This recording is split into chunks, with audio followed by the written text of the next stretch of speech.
Salut chers résilients, j'espère que vous allez bien.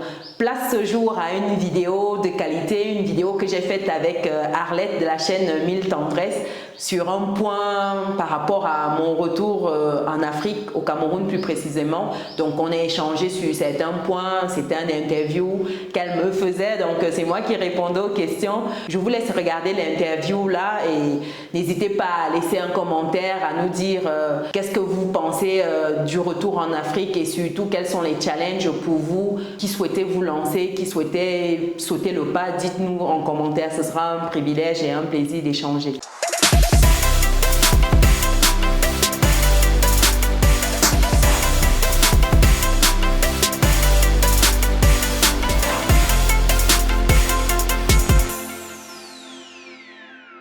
Bonjour à tous, j'espère que vous allez très bien. Aujourd'hui, j'ai une pépite pour vous sur la chaîne. Je reçois Chimène de la chaîne Business et Réussite. Elle va nous parler de son installation au Cameroun, son installation récente. Si vous la suivez, déjà, je pense que vous êtes au courant qu'elle s'est installée définitivement au Cameroun. Donc, elle va nous dire un peu son expérience, comment elle s'est sentie à son arrivée au pays et qu'est-ce que vous pouvez en tirer, vous qui souhaitez peut-être vous installer aussi en Afrique. Donc, restez bien jusqu'au bout de la vidéo parce qu'elle va nous partager des pépites comme toujours sur sa chaîne. Bonjour Chimène, comment tu vas? Salut Arlette, je vais bien. Merci de me recevoir sur la chaîne. C'est un privilège, sachant qu'on s'est même déjà vu une fois en ligne. Mais c'était toujours sur Business et Réussite, donc ça fait plaisir d'être invité sur 1000 Tendresses. Le plaisir est vraiment partagé. C'est moi qui te remercie de me recevoir chez toi parce qu'on est là, on tourne la vidéo chez Chimène. Et dès qu'elle a su que j'étais au pays, elle a dit il faut qu'on se voit. Et moi, j'ai sauté sur l'occasion pour dire oui, passer du virtuel au réel, ce serait très intéressant. Donc, merci de me recevoir. Oui, on se reçoit mutuellement, voilà. Exactement.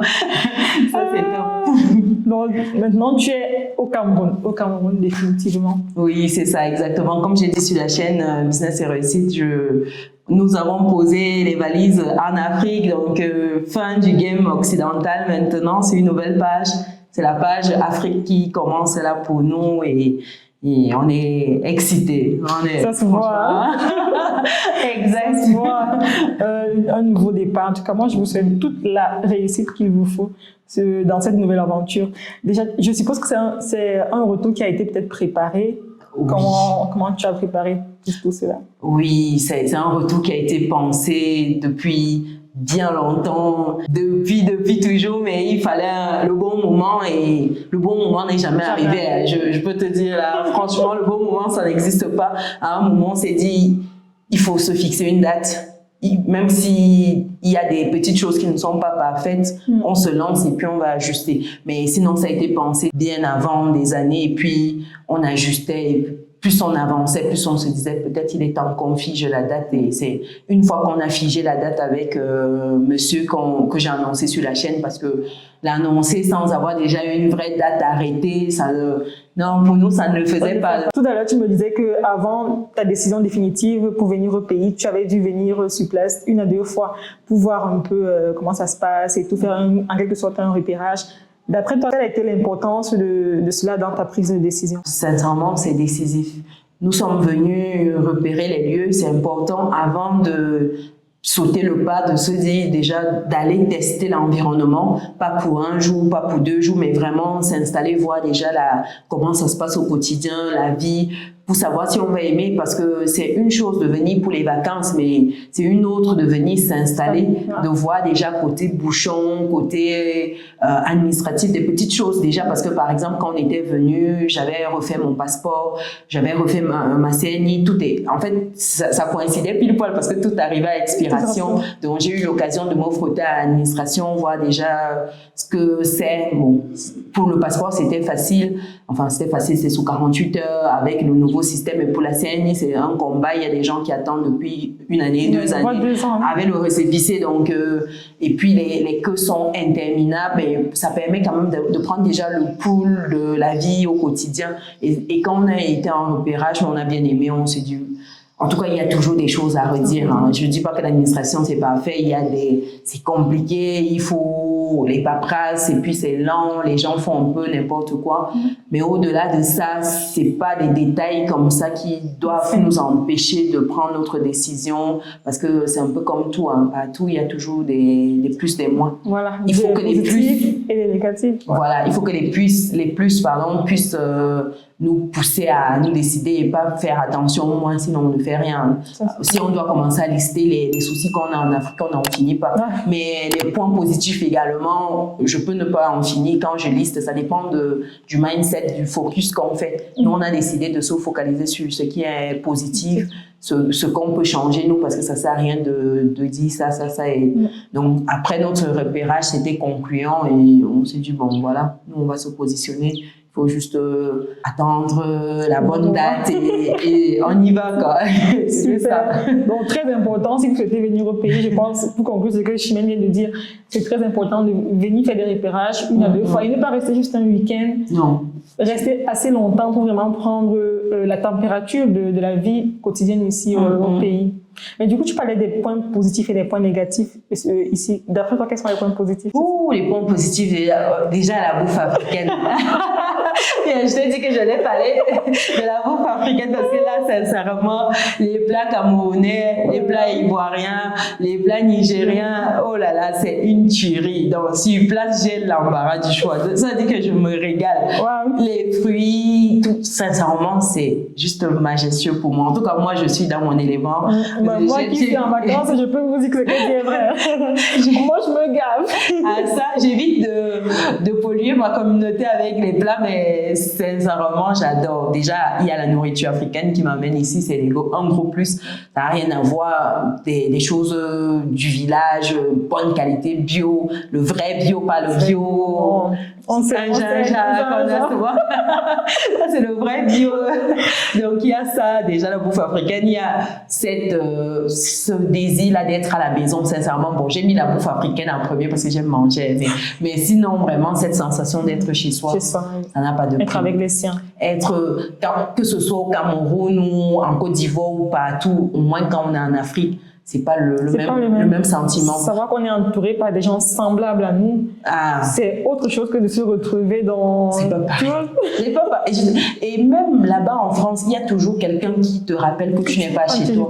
Ça, c'est clair. C'est des petits mots, c'est des petites phrases lancées comme ça, mais en gros, des petites choses comme ça, j'en ai eu durant tout mon parcours, mais après, bon, on ne fait pas attention, on sait pourquoi on y est et on se focalise sur les objectifs, mais sinon, cette sensation d'être enfin à la maison, ça pour moi, ça n'a pas de prix et pour monsieur également, c'est extra, mais vraiment, on dit notre best life là. Wow. C'est un projet qui se concrétise, un projet de beaucoup d'années parce que ça fait un moment depuis qu'on veut rentrer.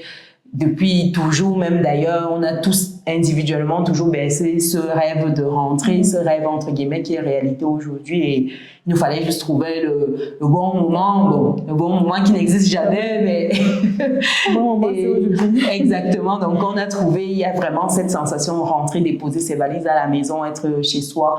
Moi, franchement, ça n'a pas de prix. Et troisième chose, c'est également pour cet aspect-là de développer, d'apporter notre petite pierre à cet édifice-là, de ce chantier qui est l'Afrique là.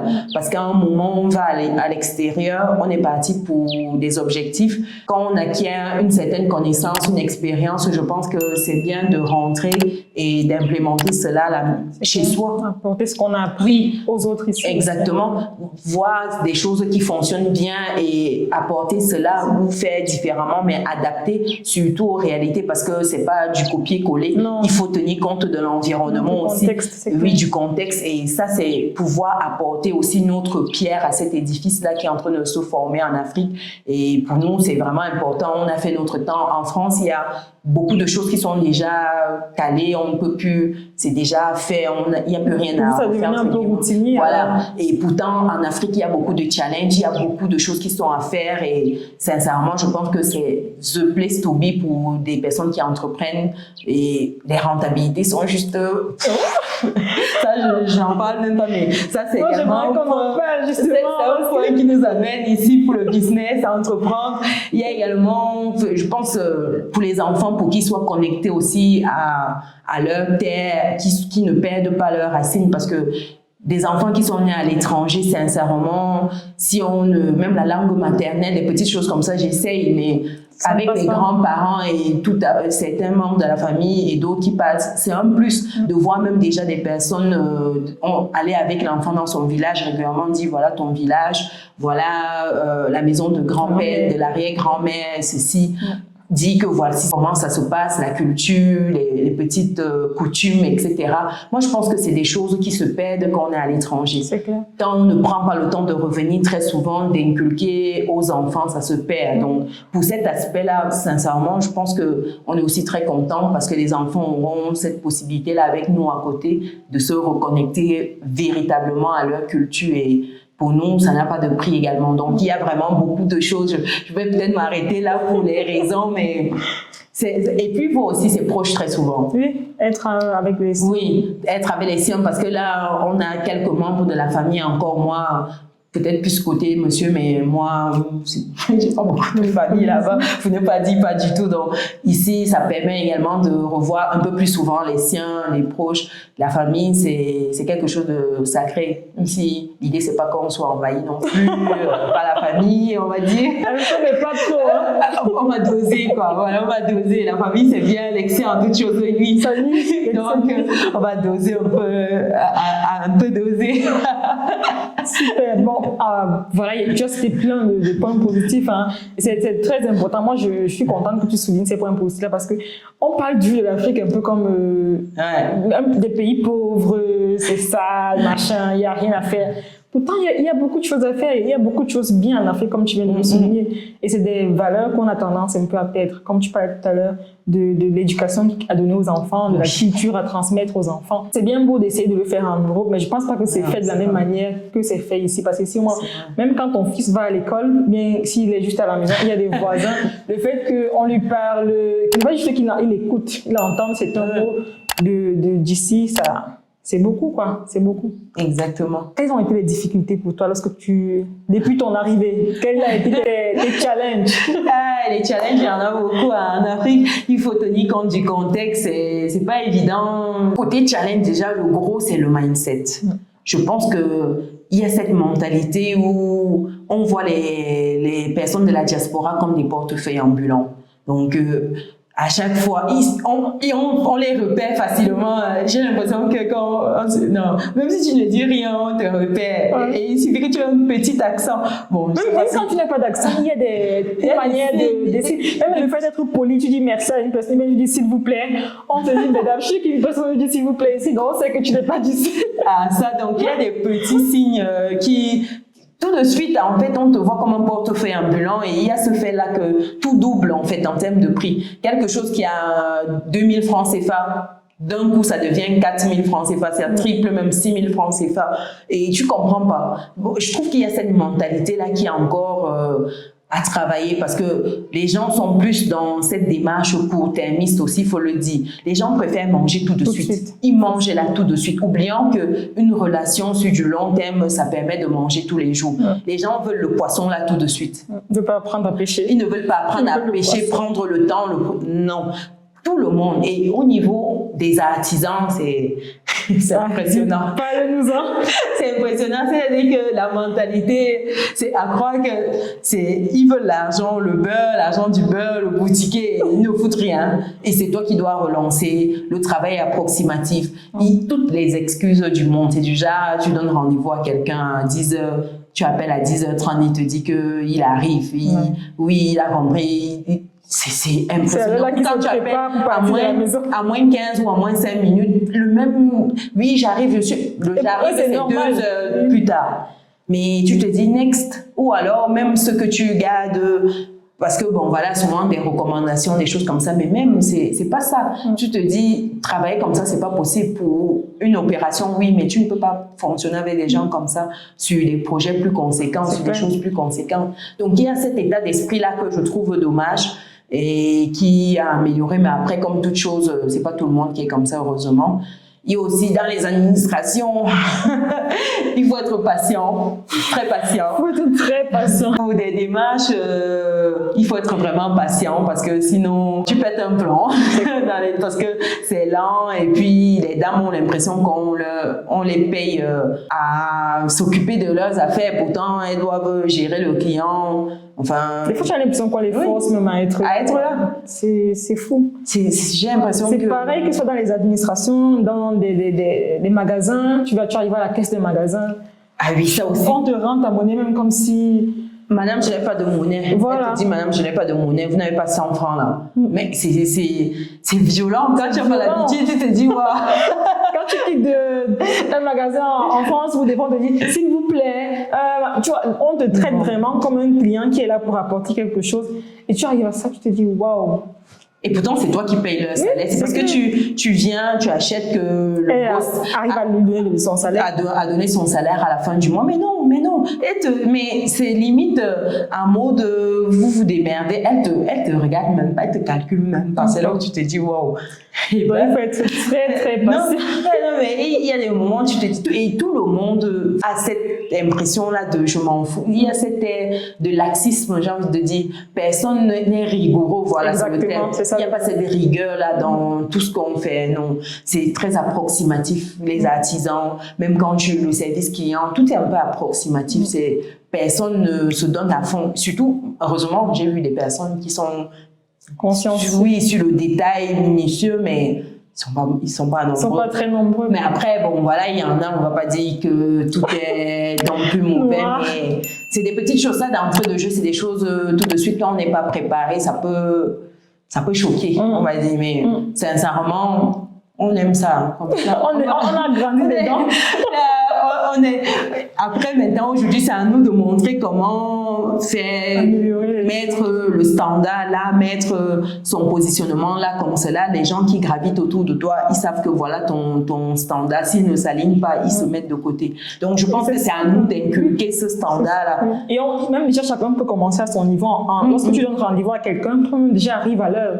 Lorsque tu promets quelque chose à quelqu'un, toi-même déjà rends le service que tu as promis. Et je pense qu'en montrant l'exemple, en faisant les choses bien, ça amènera peut-être les autres aussi à le faire. Bien le faire. Exactement. Non, mais je pense que c'est ça. Je pense que c'est ça. Il faut fixer ses bases, mettre ses limites et à un moment être un mode intransigeant. D'autres gens, pour certains détails qu'on a eu à relever, même, on dit, oui, vous savez, c'est le Cameroun, hein, sincèrement, vous allez vous habituer, c'est comme ça, on fait toujours comme, on va encore faire comment, voilà la phrase de tout le monde, c'est comme ça, on va encore faire comment. On doit accepter ça. Non, il faut pas accepter, à un moment, il faut pas accepter la médiocrité comme norme, parce qu'on arrive à un point où, quand tu fais même seulement un peu bien comme ça, c'est comme si tu as tué le game. Pourtant, tout le monde est médiocre. Enfin, tout le monde, certains ont accepté la médiocrité comme norme. Et non, il ne faut pas. Heureusement, il y a des gens qui font encore un travail exceptionnel et il faut le souligner aussi. Hein. Au-delà de ça, il faut souligner ceux qui prennent encore du temps pour le travail. Mais comme limite, c'est des petites choses. Il y en a d'autres, des petites, mais on ne se focalise pas dessus. Hein. D'accord. Sincèrement, pour nous, c'est des détails. On va avancer. Si les gens réussissent à avancer dans cet environnement, il faut juste comprendre comment ça fonctionne, avancer également, et puis des petits détails, on met sur le côté, et on s'entoure des personnes rigoureuses et on avance, quoi. C'est tout, on avance. Super. Et du coup, alors, qu'est-ce que tu dirais à une personne qui souhaite aussi sauter le pas comme toi pour s'installer en Afrique définitivement, et qui hésite encore? Mais il faut se lancer, mais avant, il faut se préparer. Je dirais de prendre le temps de se poser, de définir son horizon et surtout définir ce qu'on veut la suite. Parce que arriver en Afrique, juste pour arriver en Afrique et dire que voilà, on pose les valises, ça sert à rien. Il faudra avoir un après, parce qu'une fois qu'on dépose les valises, qu'est-ce qu'on fait? Parce que l'homme doit s'occuper. Est-ce que c'est pour revenir être salarié? Est-ce que c'est pour revenir pour ci ou ça? Non. Il faut avoir un projet déjà qu'on veut mener à terme. Oui, ce qu'on veut mener. Il faut se projeter, se définir un horizon, mettre la variable financière. C'est très important parce que financièrement, il faut pouvoir survivre pendant des mois, pour ne pas dire une ou deux années, en attendant que l'activité prenne véritablement. Donc, je pense qu'il faut mettre ces réserves là. L'idée, c'est pas d'avoir 10 ans non plus de coût de vie dans le compte. Non, c'est pas ce que je dis ici, mais il faut avoir des mois de vie, et sachant que les gens partent toujours du principe que l'Afrique, c'est moins cher. L'Afrique, c'est... Non, mais trompez-vous.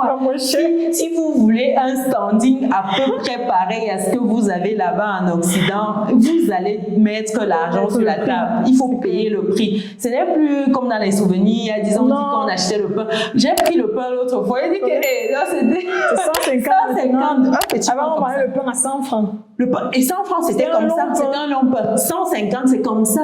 J'ai dit, la première fois, dit que je veux le pain de 150. On m'a sorti, je dis, et tu m'as dit, ok. Pour ne pas qu'on ait l'impression qu'on te reconnaisse pour que tout de suite, elle m'a dit merci. Chaque fois que ça m'a dit, donnez-moi 3. Et j'ai mis, je sais pas, j'ai payé. Parce que tout est cher, donc il faut tenir compte de cela dans sa planification. Et si tu veux un minimum, si vous voulez un minimum en termes de standing, il faut prévoir le prix. Donc, vous dites pas que c'est l'Afrique, c'est moins cher, c'est ceci. Si vous voulez que ce ne soit pas déconnant, il faut planifier tout ça. Et tout, c'est la planification. Planifier son retour, mettre une date. Se dire que si c'est dans 3 ans, par exemple, 3 ans, ça veut dire que si j'ai besoin de X nombre, mon projet, c'est ça. Il me faut peut-être, disons, 20 000 euros. 20 000 euros divisé par 3 ans, ça veut dire que tous les ans, je dois épargner tel montant, etc. Je donne des chiffres comme ça. Chacun adapte à sa situation et à son projet et à sa vie. Donc, et surtout, prendre le temps de repérer les lieux, comme j'ai dit en amont. Et avec la famille, quand on est encore seul, on est célibataire, on n'a pas d'enfant, ça va encore. Mais quand on est en couple, il faut prendre le temps de dialoguer avec l'autre. Si les deux sont pour, tout va bien. Ça va. Mais s'il y a un qui est réticent ou un qui a des doutes, il faut prendre le temps pour que ça adhère. Et une fois que ça adhère, il faut tout doucement amener les autres, toute ta famille au changement. Ça ne doit pas être un forcing pour l'autre. Oui, exactement. Donc, je pense que le retour en Afrique, moi, doit être voulu. Ça doit être quelque chose qui habite en toi. Tu ne dois pas le faire juste pour suivre peut-être ton partenaire ou ta partenaire. Bon, prendre le temps, comme tu dis, de faire d'amener l'autre aussi à accepter. Exactement. C'est important. Non, ça, pour moi, tout réside dans la préparation. Je pense qu'il faut se préparer. Il ne faut pas se préparer non plus 20 ans, 30 ans, 37 ans. Enfin, la retraite des trous, mais on dit on attend d'abord. Après, finalement, l'enfant, on dit on attend que les enfants grandissent un peu. Les enfants grandissent, on attend peut-être ceci. D'avoir suffisamment d'argent. On attend, non. L'idée, c'est de se dire que voilà, 5 ans, c'est bien. Se donner un horizon, commencer à bosser pour, et surtout se créer des sources de revenus sur place. Déjà en Occident, se créer des sources de revenus là, comme cela, quand on part, on est serein. On arrive au terme de notre petit échange. Je sais que tu n'as pas l'habitude de te faire interviewer. D'habitude, c'est toi qui poses les questions. Du coup, j'espère que l'exercice n'a pas été très difficile pour toi. Bon, bref, j'espère que tu as apprécié, et aussi j'espère que vous avez apprécié. Si vous n'êtes pas encore abonné à la chaîne de Chimène, vous perdez énormément. Foncez vous abonner, les amis, parce que en termes d'immobilier, d'investissement, d'argent, elle vous dit tout ce qu'elle sait, vraiment tout ce qu'elle sait, et c'est des pépites. Donc, allez vous abonner sur la chaîne Business et Réussite. Je mettrai encore le lien en description de la vidéo pour vous faciliter la tâche. Et pour conclure, Chimène, qu'est-ce que tu peux nous dire en définitif? En mot de fin, en tout cas, merci encore d'avoir pris le temps pour la petite vidéo, c'est d'avoir proposé pour la chaîne, ça fait plaisir, et c'est toujours un plaisir d'échanger avec toute ta communauté, de rencontrer de belles personnes, de rencontrer Arlette physiquement, parce qu'on avait échangé en ligne déjà en live, et on échange très souvent, et aujourd'hui on s'est enfin rencontrés physiquement, ça fait plaisir, et c'est des belles rencontres. Et tout ce que je peux dire pour conclure, c'est qu'il faut aller au bout de vos rêves dans la vie. Si vous avez quelque chose qui brûle en vous depuis un moment, que ce soit un projet, que ce soit un petit truc, n'importe quoi, osez, lancez-vous. Sincèrement, vous ne perdez rien. Au pire, vous apprenez. Si vous vous cassez la figure, au pire, vous avez l'expérience derrière. Mais ayez l'audace. Ne vous laissez pas perturber par les bruits autour de vous qui vous disent non, peut-être pas, il faut attendre, il faut aussi. Lancez-vous, foncez, osez, vivez votre rêve. Si c'est ça qui brûle en vous, donnez-vous les moyens. C'est tout ce que je peux vous dire pour conclure. Et encore merci Arlette de m'avoir invité sur ta chaîne. Soyez des résilients. Quand tu as la tendance à dire soyez résilients. bien. Donc, allez vous abonner. Rejoignez la communauté des résilients sur la chaîne YouTube de Chimène. Je vous assure, vous ne serez pas déçus. Et si vous avez aimé cette vidéo, c'est le moment de nous encourager à en faire encore davantage comme celle-ci en laissant un pouce en l'air et en la partageant autour de vous pour faire grandir la communauté. Merci d'avoir regardé jusqu'au bout. Je sais que c'est pas tout le monde qui regarde les vidéos jusqu'au bout, mais si vous êtes resté là, je vous dis merci et à une autre vidéo très très prochainement. Allez, ciao. Ciao.